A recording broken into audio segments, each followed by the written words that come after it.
पूर्णपणे फॅमिलीसोबत असते, चित्रपट पाहते, जे वाटेल जे मनात येईल ते करते. तेव्हाच जाणवतं की आयुष्य हे कामापुरतं नाहीच, ते जगण्यासाठी आहे.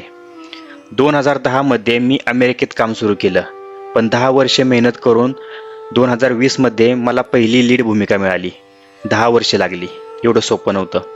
लोकांना वाटतं की यश लगेच मिळालं असेल, पण भारतात मिळालेलं सगळं रेकग्नायझेशन, अवॉर्ड्स, हिट सिनेमे हे सगळं बाजूला ठेवून मला नव्याने सुरुवात करावी लागली.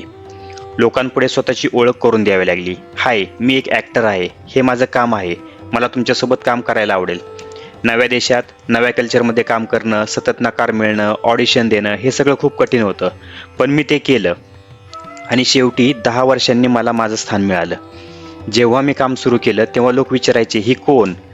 त्यांना भारतातल्या माझ्या ओळखीबद्दल काहीच माहिती नव्हतं. मग मला सगळं समजून घेत, थोडं मागं येऊन नम्रतेने एक नवीन